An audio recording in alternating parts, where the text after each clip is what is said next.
Sure. All right, cool. All right, you ready? All right. And we go live in 3, 2, 1. What's up, dude? How was your week? It was pretty good. Good to be back. I went and saw Dune this week. Have you seen it? Yeah, I saw it twice, I went actually. and saw it. Oh, wow. Okay. So I just saw it this week.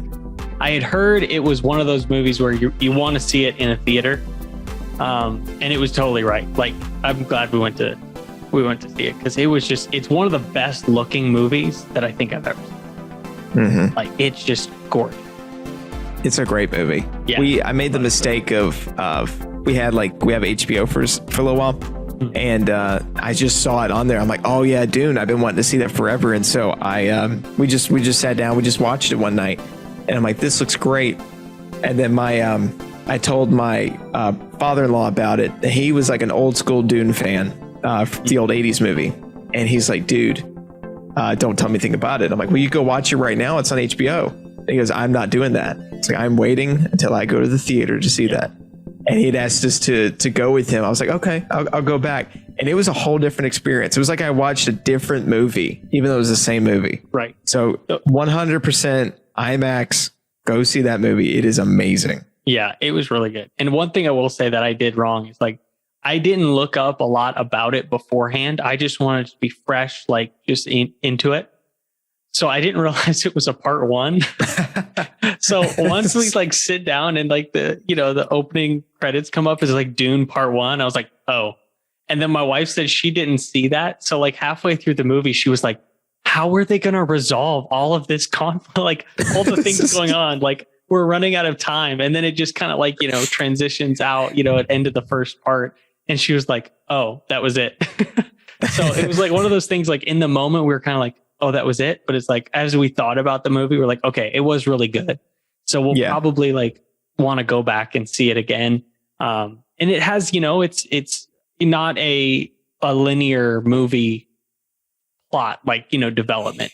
So it doesn't follow like the normal patterns. And so I think that was something like once you've seen it and you kind of know how the movie's going to go, if you watch it again, I think you'll appreciate a lot, of elements of the It's a really good movie. It does just end though. And I think that was a lot of people's problems with it when they were, if you look at reviews, everybody's like, it just ends. It's like, this is really just a pilot episode, like the longest pilot episode ever of like a really long TV series.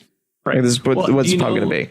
I don't want to, keep dragging this out. I was talking about Dune the whole time, but do you know how many movies they're going to make? Because I don't. I think it's 4.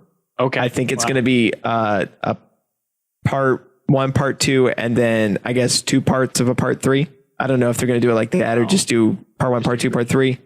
I'm not quite sure. I think I want to say 4 parts, but wow. Okay. It probably is going to be at least 3. Yeah, that's the way that it was. Usually going to be rough because it's like, not a lot is going to happen, and then it's not going to pay off, until like the later movies. So hopefully they get enough content in there. And it's nice it's coming from a book, so they've got a little more steady content to pull from than, something else. So, but anyway, I just wanted to mention that because I thought it was really good. If you don't like sand, don't watch that movie. Oh my goodness, Anakin, don't watch. Yeah, Anakin Skywalker would have hated that. It is basically all on Tatooine. Yeah, it's just like sand the whole time. But I thought that was pretty good. What else? Oh, we went up to this past weekend. We went up to Tonto Natural Bridge. It's one of like the kind of state parks in Arizona, and so it's only about an hour and 45 minutes from us. And so we went and did that this weekend with some friends. So we kind of brought like a picnic lunch and we hung out and did all that kind of stuff. So pretty good. It's cool. So what about you? Anything exciting? My in-laws moved actually closer to us, and so they needed a lot of help with some moving and stuff. So we helped them yesterday, and then I'm actually taking off work tomorrow to help finish that up. We actually got asked to help edit another podcast. They like this podcast, and so they wanted. Yeah, so I'm gonna do a plug right quick for them. It's the official review, and I forgot what I think it's the MGZB Sports Network. and they cover everything sports. It's actually two cousins, kind of like us. Well, hey, that they're just obsessed with sports, and we're obsessed, with more boring things. But yes, they're obsessed with sports, and they chat about it, and they go into some great detail. So if you guys like sports, definitely go check them out on Spotify and Apple. But they asked me to help them out with the podcast. I'm enjoying doing that. But I'll be honest with you, I neglected our own podcast, and I have not edited the last episode. So we're recording this without the previous episode. So well, that's all right. Sorry, guys. We'll get it out. And yeah, you don't know about it, except the fact that I just told you. They would never know. Yeah, exactly. The other thing I was going to mention, we're trying a different camera setup to hopefully it looks a little bit better. And the main goal is that it'll be less editing time on Cody, so we can hopefully get these out more consistently and then also do other things. Because it just takes a lot of time to put a nicer quality thing together. So we're trying to trim things down a little bit, make it a little more basic for the podcast, and then we can hopefully have time to do other stuff. So we're kind of going old school. It's Zoom calls, but if you notice that our cameras look way better than when we first did Zoom call recordings. So we both better cameras. Yeah, just a little bit. So we both bought some nice Walmart brand 1440p cameras. So that'll look good. But yeah, we had a really complicated system. I think it looked great, but it was complicated and very time consuming to edit. Yeah. So we're going to go a little more old school so we can spend less time on the editing and post production and more time creating content for you guys. So the goal is to keep doing this and hopefully do a little bit more and then have a more streamlined system for getting it out there. Having shorter files, being able to load faster, being able to go up on YouTube and other social media sites. Cause we actually stopped uploading the podcast directly to Facebook, Instagram. We just did links. And this way I think we'll be able to actually upload those again because it would take like 10 days. Yeah, my internet's terrible. A while. Yeah. So, but anyway, we're going to go ahead and jump into the topic we were thinking about doing. And it's actually about bad money advice or some bad money advice that we found on the internet that people say is bad. Right. But we kind of want to see if we think it's bad. We've kind of already looked at it a little bit, but we haven't told each other our total opinions yet. So we may disagree. I don't know yet. So we'll see. Yeah, we'll see. Might be first time you're about to see a debate show on the podcast. A debate. We ought to find a topic, like maybe not money related, but just like a debate and just go at it. We said that before of like, somebody asked, is there anything we disagree on? And I don't think we found anything yet that we disagree like so much so that we're like, okay, I'm willing to debate you on this. So we'll have to see if we could find something, even if it's need to find something money related. It's gonna be something like completely unrelated. Like it'll be like some Star Wars topic or Star Wars or sports or something like that. It'll be within one of those. So or like what's the best episode of The Office? Like we could probably debate that one. Yeah, that's true. Yeah. It's Scott's Tots. Anyway, oh, goodness no. Wow. I love that episode. But anyway, all right, let's go into this. So bad money advice. The first one was about an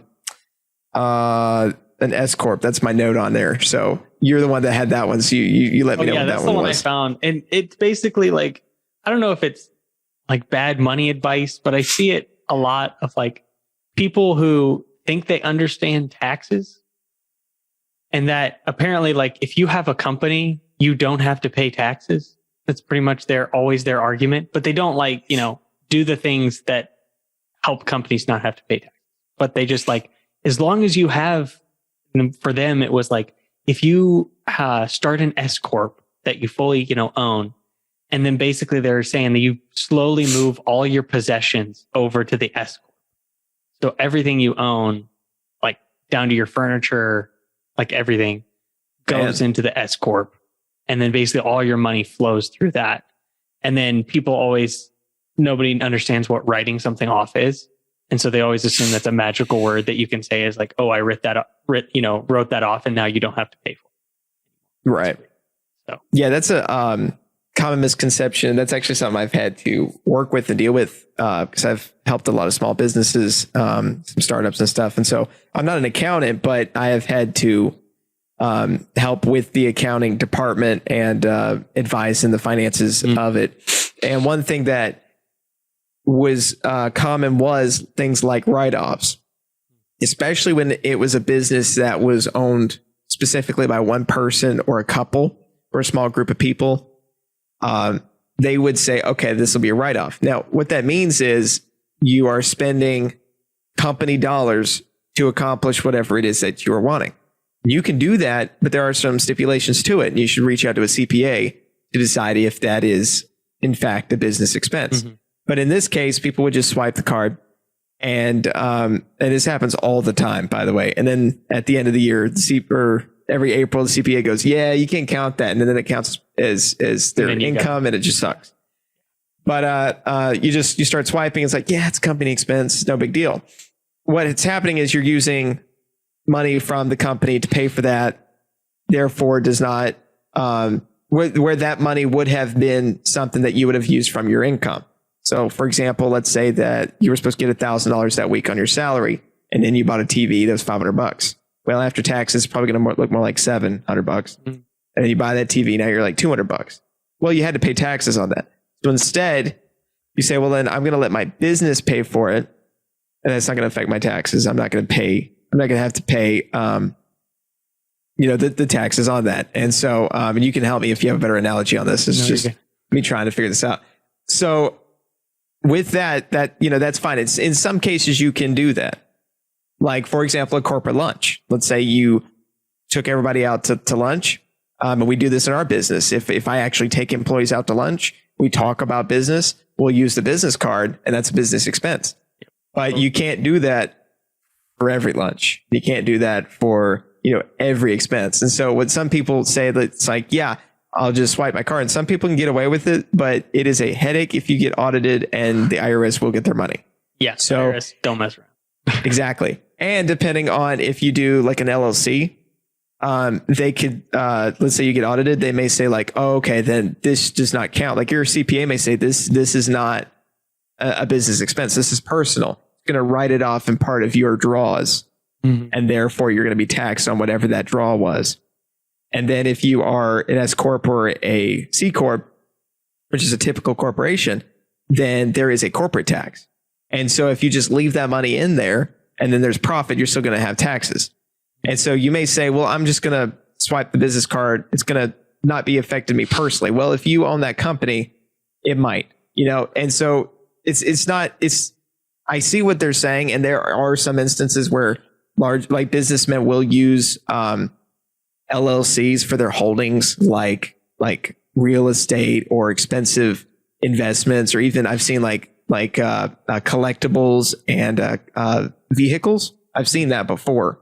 And there are some benefits to that, but you can't just make an LLC and just write off everything. That's a nightmare. That's a headache. And if the IRS finds out, that could be a big deal. Yeah, for sure. And like, I guess the points I want to make is like, if you open up something like that, there has to be income in the LLC or S Corp to be able to cover those other things that you want them to pay for. Mm-hmm. And then people always think that can cover everything. I think you made a good point that the IRS does qualify what you can do that for. So there are certain things, absolutely. I think if you have your own business and you want to find a tax efficient way for it to pay for some things that you may use personally, I think there's definitely ways to do that. But I think people think that and be like, oh, I can do everything. Like, mm-hmm. everything I need, I can somehow cover in that. And it's like, honestly, like, there's going to be some things that the IRS is going to look at and be like, I don't know. And then it's coming out of your pocket, Yeah.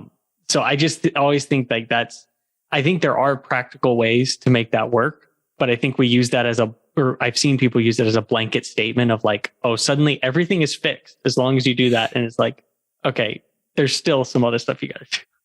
Exactly. But it's like, yeah, it's suddenly like a magic thing of like, oh, suddenly, we don't have to pay for anything anymore. And it's like, well, right. Yeah, you still do. Yeah. And you got to have an income too. Like, so if you're just making an LLC just to hold your stuff, like that might not work out. It needs to come out of that checking account that's for the LLC. So yeah, there's got to be income going into that. So you actually have to have some sort of business in that. Yeah, exactly.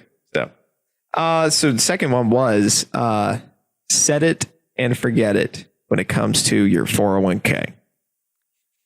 And to clarify, so are you saying Was the so that's thing saying that's a bad advice thing, or that? Yeah, that's what the article said. It said this is a bad money advice, is to set it and forget it for your 401k. And I don't think that's bad advice. I think for a 401k, I actually prefer set it and forget it. That's what I would recommend. I mean, I would say, I don't know, you're not going to have a lot of options to move stuff around. If they're talking about like, buying and selling, funds, there's not a lot of options in your 401k to do that with. So I don't know what they're, what they're referring to there. I think you need to stay up on it, like make sure your money's in there and you don't it's not sitting at zero, or more importantly, that it's not sitting in cash. That's one thing that I've heard, people accidentally do, is like they're pushing money over into their 401k or their Roth IRA or something. But they, maybe didn't set up the automatic investment correctly. And so basically it's just sitting there and compiling the cash, but it's not actually being invested. So I think you should check it to make sure it's invested, but I don't think you need to check it that often. I prefer not to check it that often. Just set it. I would prefer set it and forget it, is I guess what I'm saying. Yeah. I think I would rather have that. And I don't know maybe why, the person we, got this from is saying that's bad advice, but I think it's good advice. Yeah. The article was saying things like you need to be regularly up on it, making sure that the investments that you've got in it are in fact doing what they should be doing. And if not, moving them over to other investments that would be doing what you expect. And of course, my thoughts to that is like, you're not really going to know that on a month-to-month basis. Like, yeah, maybe 5 years. If you look at it and you're like, wow, the S&P 500 is doing way better than what I'm doing right now. Maybe you should check into that and see why. But, if you've got it in something that's good, and we've already talked about investments, so I'm not going to go into what you should be putting it in. If you've already got something that's good and you're checking it monthly and you're upset that it's down 1 month, like that's not something you should be worrying about. It is for retirement. This is like 20, 30, 40 years down the road. And so, in my opinion, I do personally check it, maybe once a quarter, because I have a little bet with my wife, because she's got a 401, or she's got a Roth IRA and I've got a Roth IRA, and we both started ours at the same time, and they're both invested almost the same. There's a little bit of difference. So every once in a while, and we put the exact same amount into each one. We split it exactly. And so I'll joke around, be like, mine's doing better than yours, and hers is currently doing better than mine. So nice. So it's like not by much, but just a little competition.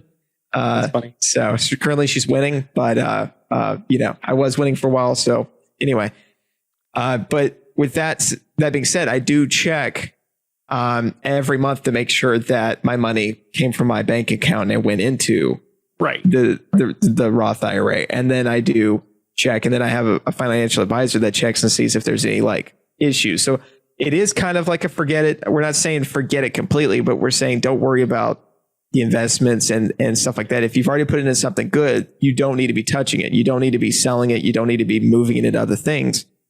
But that doesn't mean we're not saying you should be actively engaged in it. You should be passively engaged in it. You should be caring that you're investing. You should be caring that everything is going to the right place, but you shouldn't be worrying too much about, what it's looking like, what the growth is, stuff like that. Unless, of course, it is a bad investment. And, you should check that. Like if you haven't checked it in a while, or you have no idea what you're invested into, then I would definitely recommend go taking a look right quick. And it doesn't take that long. Yeah. I mean, we've touched on it before. But yeah, I would agree with that. As far as what to invest in. Because I just don't think you should be looking at it that often. And I just, I remembered, I'm not sure who did this study, and I'll have to look it up just to confirm. But I think I remember seeing something that was like an investment group did a survey or did some research into a certain time period. I want to say it was like 10, 20 years or something like that of investment returns of their users. So it was a platform like Vanguard or something like that would house, a lot of these investment accounts. And so they, went back and look at who had the best return over that time period. And then they reached out to the people and saw how often they traded, how often the person checked the account, all those kind of things, and try to like gauge, maybe what was the distinguishing factor in their better performance. And through all their research and everything, they found that the people that had, and again, I got to confirm this, make sure I'm not making it up, but I remember hearing this, that they found that the people who had the best returns were people who either forgot their password or forgot they had an account in general. And the money was just, sitting there being invested. And so it's a crazy thing of like, we think we're really smart when it comes to investing. And so we want to always check it. Do we need to make any adjustments? And I think there is some room for that. Like, make sure you're invested in the right things. But sitting there worrying and checking it all the time, odds are you're going to make a wrong decision. Whereas if you just leave it alone, it's probably going to be the best, resolution for that. And you're going to have the best return from that. So I just find it funny that we think we're really smart, but in that survey, the people who did the best were the people who didn't check it. Yeah. And so I think that's Everyday Millionaire. I think that was the 10,000 millionaire study that the Ramsey Group did. I think that's where that was, because I've heard that before. I forget where I heard it. I've got to look it up, but I think somebody did, a study like that. And I know I've read that. Yeah. It's just interesting. Yeah. That, really leaving it alone is sometimes the best strategy. Yeah. It's what our financial advisor told us at like day one when we were working under him. He said one of the biggest issues was people jumping ship. And like half of his job was just telling people not to sell. Right. Especially during like 08. He was just like, hey, hold on. And I remember him saying one time, he was like, everybody lost like at least 40%, but my clients lost 30%. And I'm like, this is a win. And then they're like, this is terrible. I lost 30%. And he had no idea. They had no idea like how good of a situation they were in compared to everybody else. Right. And he was just like, you just have to hold on, just watch. And then he said like, I think it was like 5 or 6 years later, everybody started thanking him and saying, thank you for keeping me on board and not jumping ship. He said, that's the biggest problem is everybody just hopping out of the plane. Yep. One thing I heard, and he might've said this as well, is like, if you're invested in the things that Cody and I talk about, like, good mutual funds or index funds, invested in good, good areas. And if the market takes a downturn, what people always say is I lost a bunch of money in the market. Those people are people that sold when it went down. If you hold and write it out, the idea is the stock market's going to go back up. If you're invested in something crappy, like, okay, then it may just tank. But if you're invested in good companies, it's going to come back up. So you really only feel the loss, to your example, if you jump out of the plane. So like if the plane takes a dip, it's going to go back up and you're going to be fine. You're going to be right back where you were. It only hurts if you jump out of the plane and get worried, and so that's one of those things of being able to actually touch it and move it. It can be to your detriment when if you just left it alone, it would come back. The market moves in cycles. It would come back up. So really it's only a realized loss if you actually sell. Other than that, it's just like, oh, it's down right now, but it'll probably come. Yeah. So it only, and all those people that are like, they think that it won't go back up. We've already our country's been through a Great Depression, a Great Recession, a recession on a pandemic or because of a pandemic. And the Dow and the S&P 500 is still right now the highest it's ever been. Right. Give and take, the last couple of days, I think it went down a little bit, but, it always goes back up. Right. And so, we've already proven that that's the case. Yeah. You got to think long-term too. Like, short term, sure. There's going to be years it's going to be down. It's going to be down bad some years. But when you look at the grand scheme of things, I believe in, the market in the long term. So I think the long-term horizon, I think is still positive, regardless of what happens in between now and then. So yeah, I think we kind of dove into that question pretty deep, but that was a simple question and we made it complex. But I think we would say, I don't think that's bad advice. I think actually a more set it and forget it technique is usually pretty good. Yeah, agreed. So yeah, that one we're going to label as bad advice. Oh, I see what you did there. Yeah, you like that? And then we told you a little bit about, not jumping ship. So a little extra there. Got that?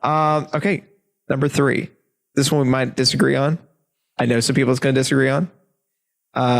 Credit cards are a bad idea. And that's bad advice.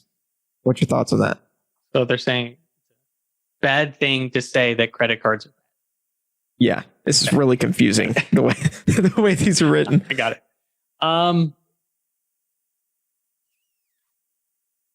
Yeah, I'd say it not for everyone. I guess I would put it that way. I think it depends on the person. Depends your lifestyle and what you're doing and how disciplined you are. So I'm always like weary of absolutes, of just saying no one should do this or everyone should do this. I think personal finance is personal. So it's going to depend on your situation. I think most people are probably better off without a credit card. I just think, sometimes it complicates things and it adds extra incentive to overspend. Whereas, some people can control it and are very disciplined. And so it's just the added benefit of all the points and the, increase on your credit, if that's what you're looking at. So I think it just depends on the person. So I say taking a broad stroke and saying you can never say it's bad, I don't think is true. But at the same time, I don't think you'd say everyone should have one. I don't think everyone should. I think it just depends on the person. Yeah, I'm going to agree with you on that. It's like I've lived before without a credit card for a long period of time, and then I've had a credit card for a long period of time. And following exactly what we teach and exactly what we preach, there was really no difference between not having one and having one, except the fact that I had a better credit and, a couple bucks in points. That was literally the only difference. But that is not the case for everybody. That is definitely not the case for most Americans. I mean, there's a lot of statistics out there based on just having plastic itself makes you spend more. And then the fact that it's a credit card, you can pay later. And that's a big problem. And so, yeah, I'm definitely going to say the majority, it's not necessary. But I'm not going to, like you said, paint with a broad brush and say this is all bad. I don't think that's the case. So, in my opinion, credit cards are a bad idea, bad advice. Maybe depends on the person. Yeah, I think it just depends. I wouldn't want to say that it's not always bad advice to say that, but it's not always good advice either. Right. I feel like we should do like a like this is kind of like financial Mythbusters, and we should just be like confirmed. Yeah, we just need to have a graphics department, just have the confirmed, and then like a bunch of different cuts of the metal plates. Man, I used to love Mythbusters. That's a side tangent. I know, right? I missed that. Yeah. All right. Well, we got one more. This was pretty good. I changed this one a little bit. It said avocado toast, and that is not relative to me whatsoever. So, dude, I throw down. I'll be a millennial with that. I'll throw down some avocado toast. I love avocado toast, but I've never bought it. Like, oh yeah, I've always made it myself. Yeah. I've never like gone into Dunkin' or Starbucks and said, yeah, I want avocado toast. That's true. That's true. Yeah. But, okay. So if you stop buying lattes, then you can afford a down payment on a house. And I would say bad advice. I would agree that that's bad advice. Okay. Do you disagree? I don't know. I'm curious to hear what you say first. I don't think buying a coffee or not is going to make the difference specifically with you down payment. But I think we use that analogy a lot of like, and rightfully so, the opportunity cost of the cup of coffee. That's what we try to point out. And Cody and I, you can look back, we've published stuff on the price of a cup of coffee. And I think it's fair looking at what you spend today versus what it could be in investment returns. That's a fine analysis. But thinking that cup of coffee is going to be the difference for the person in either having a lot of money later or for this having a down payment or not. I don't think the coffee matters as much as the surrounding plan, if that makes sense. Like if you don't spend money on coffee, but you spend it somewhere else, like, then what was the point? So if you don't have a budget and you're not sticking to your budget, then what is the difference not buying a cup of coffee make? Like, if you're not going to do anything positive with the money, then you're going to spend it either way. And then I also don't think that one habit in itself is gonna, be able to pay for a down payment or, retirement. I think it's a culmination of a lot of habits that are similar to that, but I don't think that one thing is going to change somebody's life of just doing that. Well, I'm thinking about, let me pull up that graphic because I want to see what that number was that we had come up with when we did that. Yeah. I mean, I think it's a cool amount, but I think practically we usually don't see it. We find somewhere else to spend it. And then also I want to say, and I don't mean to take all the thoughts while you're looking this up, so you don't have, hopefully you have a different idea than me. Also, I think for a lot of people that have a budget and you planned out, you know what you can spend, you can buy a coffee. It's okay. You don't have to feel bad. Like, sure, you can look at the opportunity cost, but if you have your goals already set and you're already on track for those goals, you can buy coffee. It's okay. It's like the classic joke of the guy who's like, he's worth like $3 million, but he doesn't want to buy the coffee, because it's opportunity cost. It's like, you could buy the coffee. Okay. You're worth 3 million or whatever. Like, it's fine. Like, and I don't think you even have to be worth that much. Like, if you've got, investments going and you've got a good budget and it's in your budget, buy the coffee. Yeah. I guess that's Yeah. So I pulled up the graphic. It said the average cup of coffee at a chain coffee shop is $2.70, which has definitely gone up since we last. Yeah, that's an old number. Yeah. That's only a year ago, and that's an old number. 1 cup a day equates to $82.12 a month. And then $82.12 a month invested every month at 8% interest annually for 30 years is $116,414.49. Then it says, of course, a pot of coffee costs roughly 30 cents. So on a technicality, if you want to invest that for 30 years, then technically, you can get a down payment. Dollar for dollar, do that. 30 years. Exactly. Or you'd have before then enough for a down payment. Yeah, maybe you'd probably have enough by 15 years, I guess. But to your point, that should, yes. So technically, no. I'm going to say technically no. A latte is not going to help you get a down payment, especially in the time frame that you're going to need down payment. We're talking 30 years here, probably 5 years. I'm pretty sure $2.70. I'm not going to do the math right now, but it's not going to add up to a decent down payment in this market. Right. So and I know what we were trying to explain in that graphic has nothing to do with the coffee, really. It has to do with the fact that habits and the breaking bad habits and then opportunity cost. Yep. And the fact that, oh my goodness, just a small amount could become this much, then what would be a greater sacrifice and what would that turn into? And so, maybe, saying no to the coffee is the kick in the pants somebody needs to cascade better, better habits. And then where it's like, because there's a book about this called The Latte Factor, where a guy asked a girl to not buy the coffee every day. And then over time, find something else and then find something else. And then once you're building wealth, then you can start bringing those things back in. I think that's kind of what they're talking about. But to this point, no, technically, you're not going to come up with a down payment just because you stop drinking, lattes. Yeah. I think you have to have bigger habits around it. So like, for instance, you could say exactly what we said in that graphic of this is how much you could have investing that money instead, but how many people are actually going to invest it? If they don't have other good habits, just stopping buying coffee, isn't going to be, they're going to find some other way to spend it. But I think you made a good point that it could kind of be that starting habit of saying, well, I don't have to buy the coffee. So maybe what else can I limit, and kind of come on a budget on. So it could initiate that. I guess what I was trying to say is like, without the surrounding like other habits, that single one isn't really going to make that much. Right. And I'm pretty sure when I made that graphic, I was drinking a Dunkin' latte. Right. I'm not even kidding. It's just natural. I love a Dunkin' latte. In fact, I have one Sunday. It was a peppermint mocha with almond milk. Asked for oat milk, but they only had almond milk, which is still pretty good. And it's like $5.50, I think, is what we paid. And my wife and I shared it, but that's still like a lot of money for a cup of coffee. But it was in our budget, and it was something we wanted to do. And it's not something we do all the time.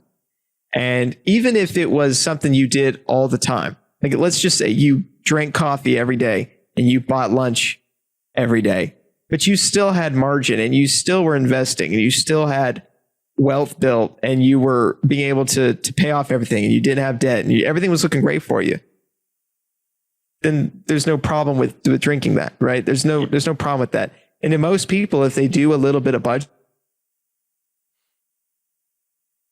they can afford those kinds of things. There's this money going through all the cracks everywhere that we just don't see. And we just need to be a little bit more intentional about what we're spending our money on. And you'll still be able to do the things you enjoy and things you love. A lot of people love that cup of coffee in the morning. I love it. I wish that I could get to a point where I could, buy a latte every morning. I don't. It's really not quite in our budget. I'm sure we could figure it out, but we figured out a way to just enjoy it on the weekends. It's not something I do every day because that does add up. And, that's taking a look at that graphic. That's a lot of opportunity costs there. Yeah. But that in itself is not what's going to make or break you financially.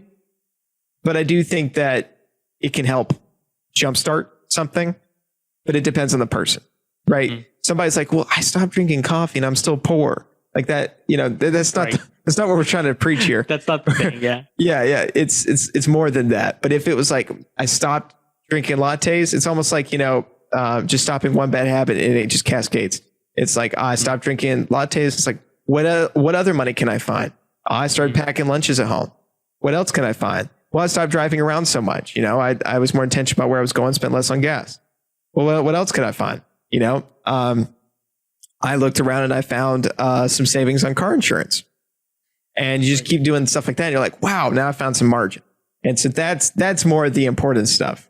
Mm-hmm. And then once you find that margin you're investing, you could be like, I'm going to go get a cup of coffee. I got a little extra. Yeah. So that's the mindset you need to have. It's not like I have to have my coffee every morning, even though I don't know if I can afford it. Instead, you need to be like, I can afford a cup of coffee and everything else is going to be okay. Yeah. So. No, that's a good way of putting it. And I think I remember hearing a joke of like, somebody was smoking and another person walked up to him and was like, if you're buying, a pack of cigarettes every so often, if you instead, save that money, in so many years, you could buy a Ferrari. And the person who was smoking was like, oh yeah, is that the case? And then looked at the other person and said, so where's your Ferrari? And it's like, a good lesson of like, we always think, oh, if you didn't buy this for this amount of time and invested it, you could have this. And then when we actually come to it, it's like, we found another way, there's somewhere else that we spent that money. So I think, a more holistic approach to it is necessary rather than if you just do this, it'll solve all your problems. Right. Which I don't. Yeah. And, for those that are like, hey, I'm going to cut lunches and stuff, Warren Buffett eats McDonald's every day. Right. And he's super rich. So he can do it. I think, and also the other thing too, I thought about with this is like, there's also things that are much more expensive than a cup of coffee that you could trim down as well. Like you brought up insurance, like shopping around for insurance.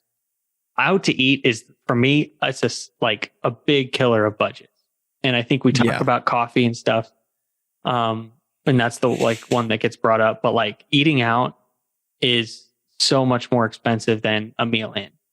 And so doing more of those type things is probably going to give you a bigger result than just skipping out on the coffee. So there's other things, and like, think of your big expenses. If there's a way to reduce those, that may be more worth your time.